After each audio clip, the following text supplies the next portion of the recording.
Môžem vedieť, čo hovorí ten pes? Dnes budeme mať možno sex. Možno sa podozvedáte kadejaké perličky. Do Piešťan sa vybral starý úchylný pedofil zadlžený sumou minimálne 100 000, 200 000, no tak nejako ako Martin Daňo. A prišiel tam s mladučkou Michailou Miškou.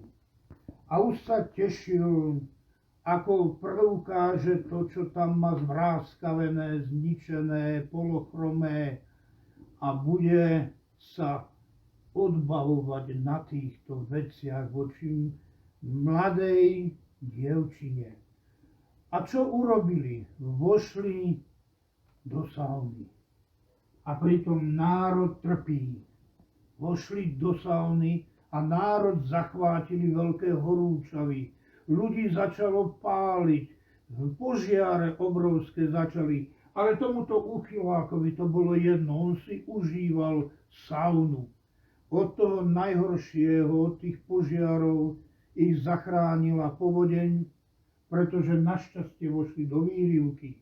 Starý larvinec si užíval vo výrivke, otvorili si šampanské a to už národ totálne odrovnalo. Ľudia páchali samovraždy a národ tak trpel ako nikdy doteraz.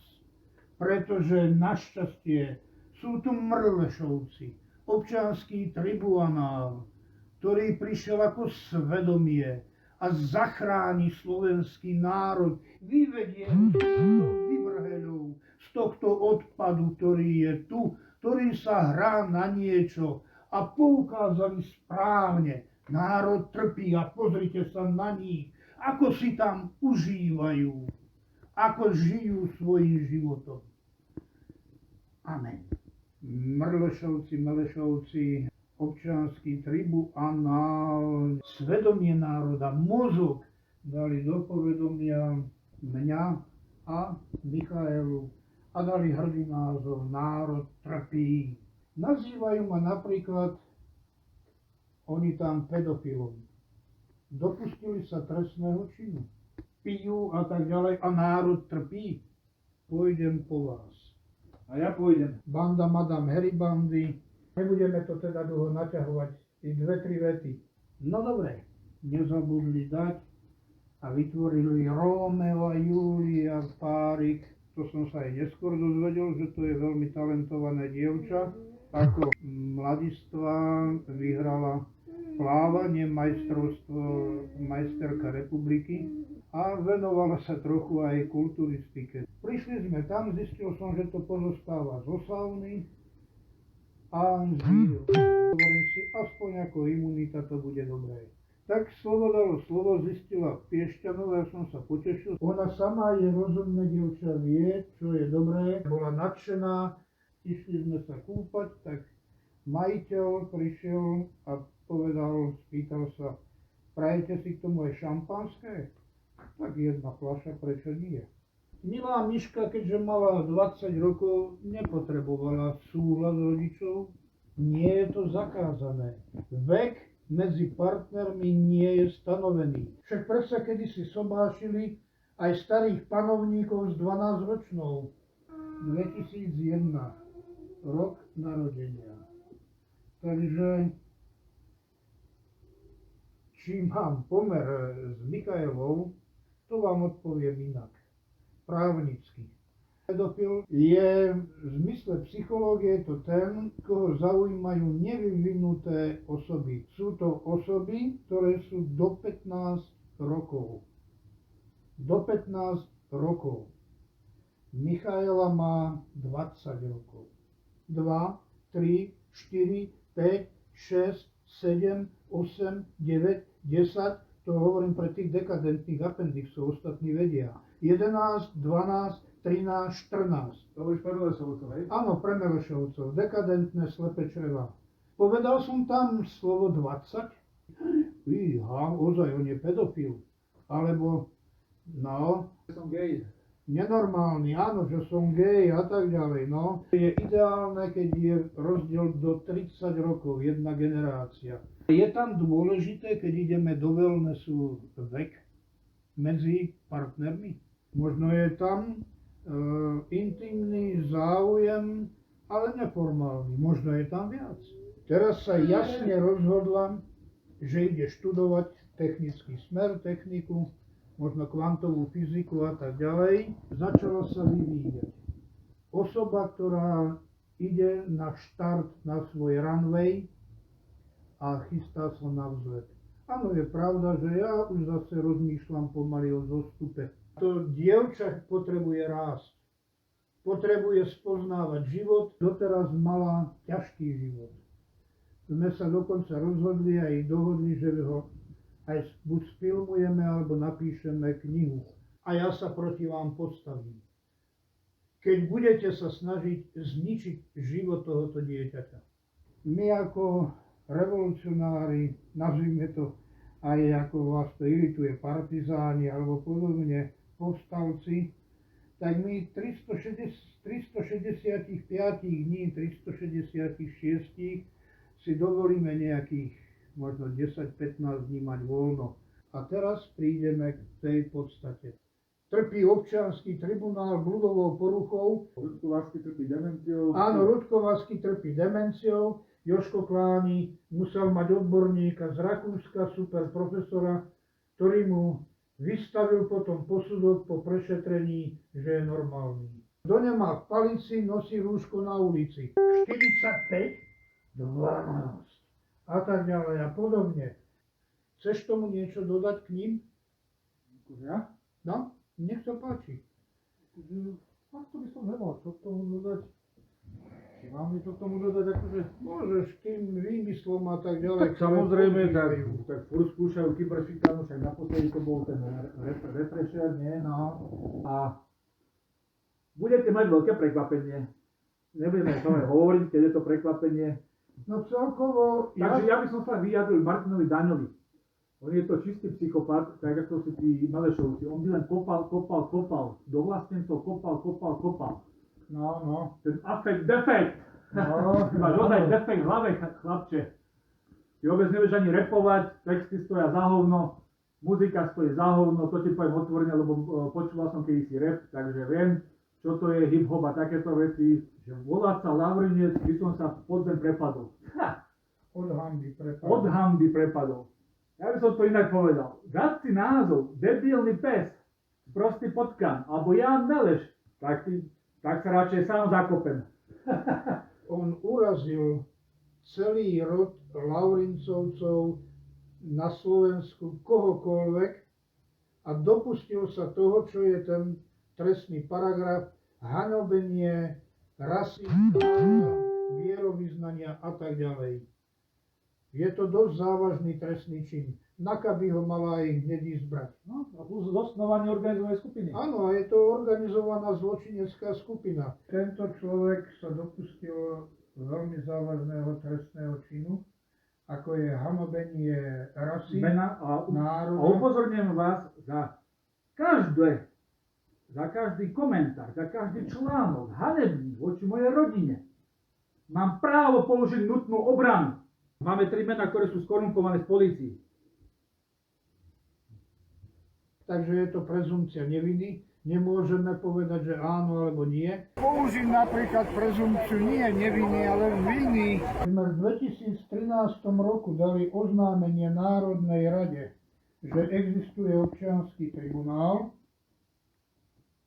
štátotvorný orgán, takže už názov občiansky tribunál je vyslovene autorským zákonom chránené. Použiť názov občiansky tribunál je zločin. To je zločin. Sme požiadali o to, že sme zaregistrovaní. Akým právom na Facebooku, to je zločin, a môžeme žalovať aj Facebook za toto, pretože je použitá značka, skopírované všetko, akým právom to tam existuje. Teraz som sa dozvedel v Trenčíne. V Ilave to je? Aj v Ilave. Aj v Ilave, aj v Trenčíne na Jiske potvrdili to tej danej osobe sestričky. Na JISKE, jednotke intenzívnej starostlivosti, keď sú pacienti, ktorí tam majú, sú zaočkovaní a sú znovu chorí, tak ich nútia podpísať, že nie sú zaočkovaní. A tí, ktorí to odmietnú, odmietnú ich ošetrovať. Odmietnú im plúcnu ventiláciu, odmietnú ďalšie veci. Toto národ netrpí. Mnohí mi rozprávajú, ale vám ten občiansky tribunál nakladá, alebo občiansky tribunál. Kvantum trestných činov bude sa tu chrliť. Priznám sa, čakal som to aj od občianskeho tribunálu. Občiansky tribunál som nezaregistroval, že by sa tomu venoval. Všetká česť, tento admin nie je až taký blbý, že mu to skutočne asi myslí. Už sa ti tam ohlásil v komente občiansky tribunál. Môžem vedieť, čo hovorí ten pes? Ktorý pes? Neviem, ktorý pes. No, ale však oni sú sami psi. No, debilný pes. Aj policajné psi to sú. Áno, áno. Admina z občianskeho tribunálu by som vyňal, lebo ako som zaregistroval, aspoň som nezaregistroval, že by útočil na nás, tak to znamená, že myslím si, že tam už nejaká inteligencia je, tam už nie je dekadencia. Martuška Valent. Áno. Napísala občiansky tribunál do budy a aportuj. Tak zatiaľ hovorím, ten ma príjemne prekvapil. Ale to je jedna banda, to je to jedna, ale nepriateľov ja si viem vážiť, keď má rozum. Vyhrať nad takým je umenie. Keď sa stane vašim zmyslom života občiansky tribunál, keď sa stanú hodnotou vášho života špinavosti, kam to chcete dotiahnuť? Trochu mením postoj na občiansky tribunál, ale občiansky tribunál sa úplne ukázal v plnej nahote.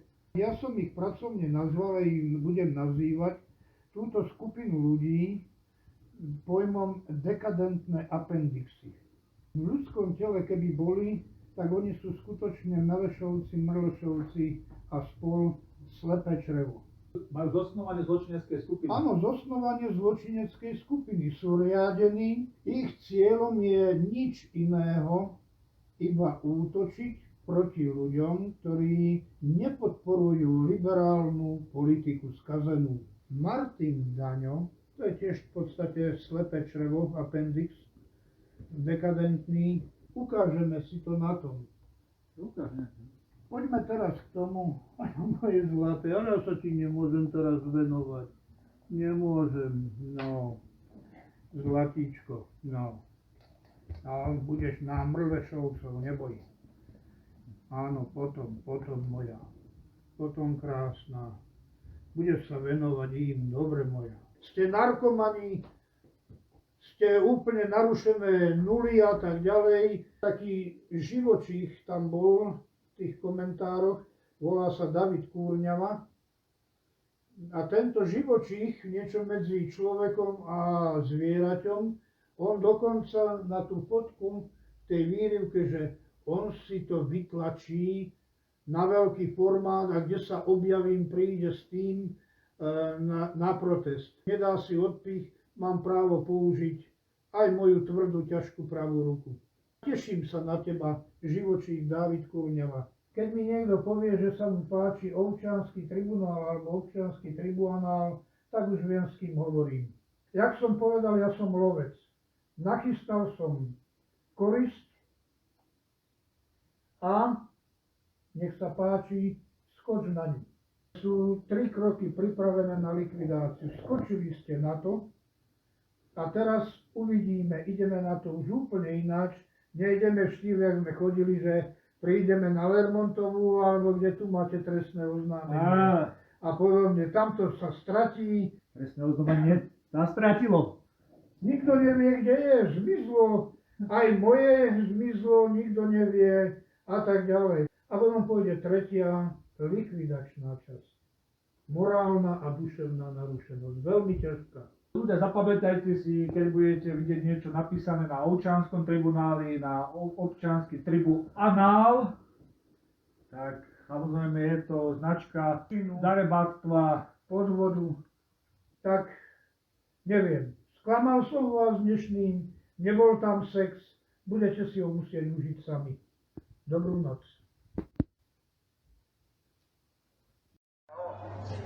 Takže uvedomte si, že naši psi A ja, že som kokot. v parlamente